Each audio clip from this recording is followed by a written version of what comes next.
There was a version of adulthood that everyone used to agree on. You finish school, you get a job, you find a place of your own, maybe small, maybe far from ideal, but yours. That moment of leaving home was supposed to be the signal. It meant you had crossed over. You were an adult now, self-sufficient, standing on your own 2 feet. For decades, that story held up well enough that it became more than a plan. It became a moral standard. Staying home past a certain age meant something had gone wrong.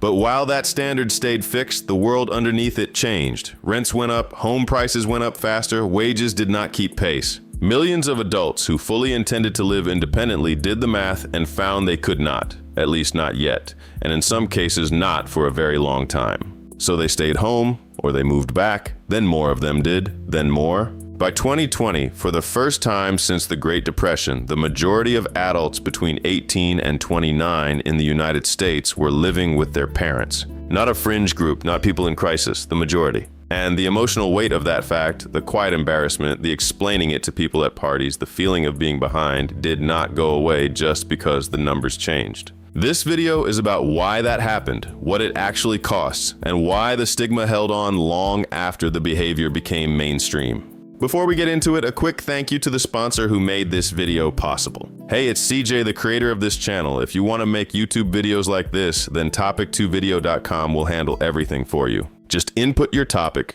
choose a video length, and a full-length video about your topic will come out the other side. I know it sounds simple, but it's true. I made the software myself. Try it for free today at topic2video.com. Now back to the video. To understand how dramatic the shift has been, you need a point of comparison. Think about how Americans lived in the decades after World War II. The economy was expanding, wages were rising steadily, and a working-class job could realistically support a household. Young adults moved out, got married, bought homes. Living with your parents into your late 20s would have been unusual enough to draw questions. Fast forward to 2016, and the Pew Research Center published a finding that turned heads. For the first time since 1880, since the Gilded Age, since before automobiles, before electricity was common in homes, adults between 18 and 34 were more likely to be living with a parent than living with a spouse or romantic partner. That is not a small data point. That is a complete reversal of one of the most fundamental living patterns in American life. And then came 2020. The pandemic accelerated what was already a long-running trend. With jobs disappearing overnight and rental markets in chaos, the share of 18 to 29-year-olds living at home crossed 52%. A majority. That had not happened since the early 1940s, when the economy was still crawling out of the Depression.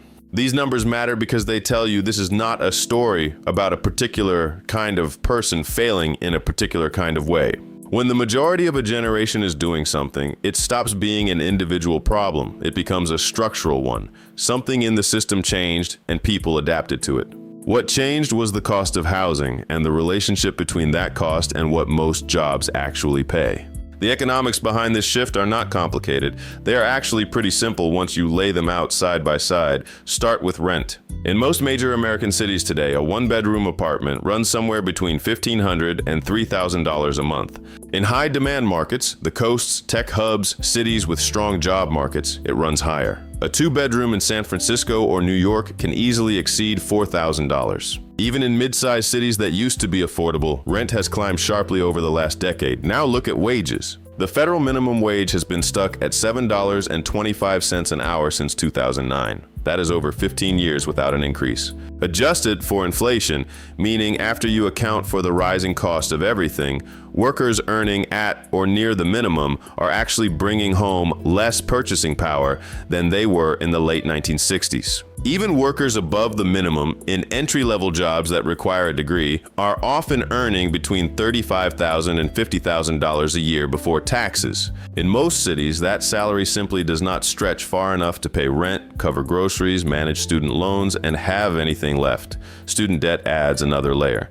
The average student loan balance in the US is now around $37,000. For people who went to graduate school or attended private universities, it is much higher. That debt does not pause while you try to save for a security deposit. It starts collecting interest the moment the grace period ends. So a 25-year-old with a college degree and a full-time job can find themselves in a position where the numbers genuinely do not add up. not because they are spending recklessly, but because the fixed costs of independent living exceed what their income can cover. And then there is home buying, which used to be the next step after renting. The median home price in the United States crossed $400,000 in recent years. That requires a down payment of $40,000 to $80,000 just to get started, before you count closing costs, moving expenses, or repairs. For someone carrying student debt and paying rent in an expensive city, saving that amount can take a decade or more. The ladder that previous generations climbed has not disappeared, but the bottom rungs are now out of reach for a much larger share of people.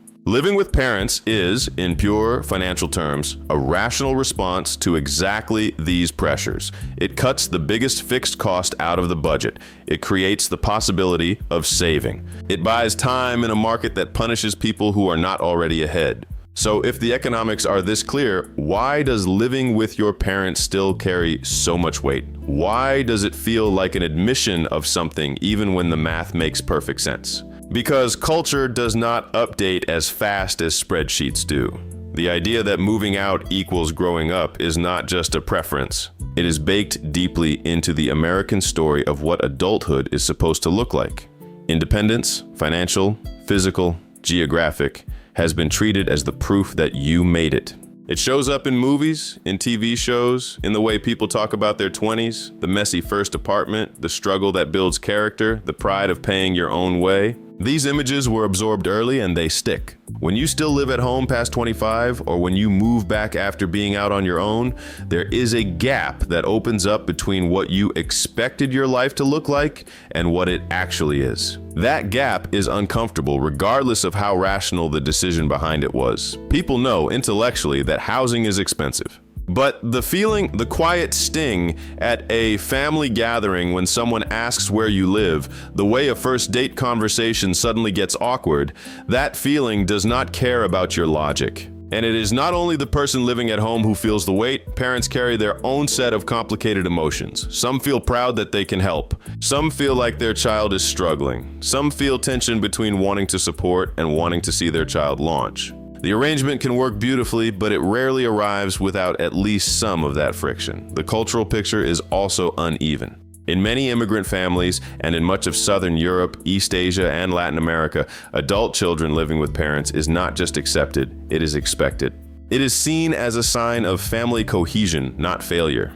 But in the dominant American cultural frame, especially in white middle-class households shaped by the post-war prosperity era, independence was the goal. That framework became the measuring stick, and a lot of people are still being measured by it, even though the economic conditions that made it achievable have fundamentally changed. The stigma also comes with a specific class dimension. Living with your parents to save money for a down payment on a house is quietly understood as a smart play in some circles. Living with your parents because you cannot afford rent is treated as a sign that something went wrong. The behavior is identical, the economic pressure behind it is the same. But the story told about it by the person living it and by the people around them can be completely different depending on social context. Strip away the stigma for a moment and look at what these living arrangements actually produce on the ground. In a lot of families, the multi-generational household functions as a kind of informal support network that no one officially planned, but that ends up working well. A young adult who moves back home might contribute to household expenses without bearing the full cost of rent. Parents get help with things they were managing alone: errands, repairs, company. If there are young grandchildren involved, the arrangement can fill a childcare gap that would otherwise cost thousands of dollars a month.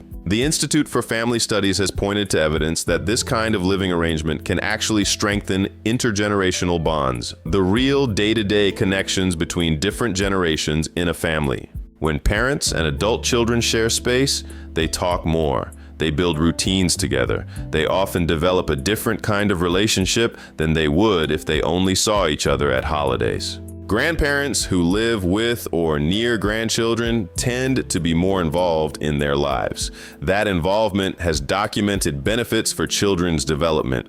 None of this means the arrangement is without friction. Adults living with parents can struggle with a loss of privacy, conflicting schedules, and boundaries that were not negotiated clearly. Parents can feel like their space has been taken over. Money can become a source of tension when the terms of the arrangement are not spelled out. The families that make it work are usually the ones who talk about expectations directly, who pays for what, how long the arrangement might last, what the shared rules of the house are. The point is not that multi-generational living is a hidden paradise. It is that it is a real arrangement with real trade-offs, not simply a symptom of failure. For many families, it is the most practical thing available, and in some cases, it is genuinely better than the alternative of an adult child living alone in a situation that is financially unsustainable. There is a particular kind of quiet suffering that comes from doing something rational while feeling like you are failing. That is the specific emotional experience a lot of adults in this situation carry. The decision to live at home is often a sound one. The feeling around it is often the opposite of sound. This gap between the logic of the choice and the shame attached to it says something important about how slowly social expectations move relative to economic reality. The post-war American economy that produced the ideal of the independent young adult was a specific historical moment. It was built on specific conditions, a manufacturing base that paid working-class wages that could support a family, a housing market that had not yet been bid up by decades of speculation and limited supply, and a college system that cost a fraction of what it costs today. Those conditions produced a particular shape of adult life,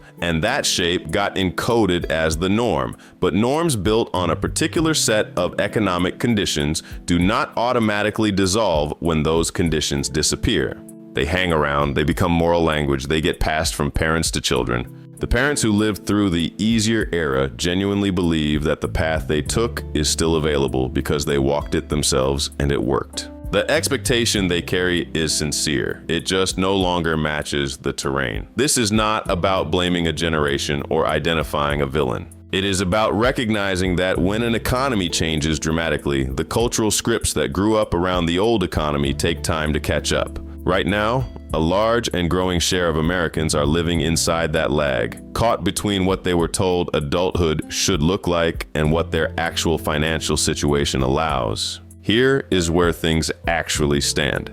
Living with your parents as an adult has become one of the most common housing arrangements in the United States. By some measures, it is the most common one for adults under 30. It is not a niche outcome. It is not a sign of a broken generation. It is a widespread adaptation to an economy where the cost of independent living has outrun what most starting salaries can cover. The stigma has not disappeared. It probably will not disappear quickly. Cultural expectations are slow to move, especially when they are tied to deep ideas about what it means to be a grown adult. The embarrassment is real. The social friction is real.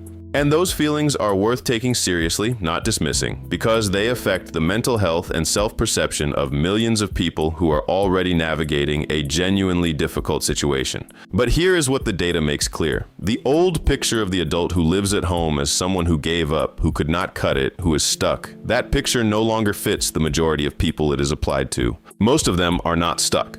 They are adapting. They are saving when they can. They are playing a longer game in a market that has forced longer games on them. The definition of successful adulthood is being renegotiated right now, not in think pieces or policy papers, but in actual households across the country. It is happening in spare bedrooms, at shared kitchen tables, in the quiet arithmetic of how much things cost versus how much people earn. The old milestones are not gone, but they have moved. And for a lot of people, moving back home was not a step backward. It was the only step forward that the math allowed. If this video helped you understand something you have been living through or helped you see someone else's situation differently, consider sharing it. And if you want to keep exploring how money and economic systems shape everyday life, there is plenty more on this channel. Before you go, one more thanks to the sponsor who supported this video. Hey, it's CJ. Before you go, I want to tell you something personal. I worked really hard to try to make money on YouTube, and I finally found a way. This video right here was made with a tool I created called topic2video.com. I made all of the videos on this channel with this tool. It creates long-form YouTube videos from just a topic or idea. I want to help people drive traffic to their business with faceless YouTube videos. If you're serious about building a business with YouTube, I want you to try my software. Your first video is free. Go to topic2video.com and try it now. I'll see you in the next one.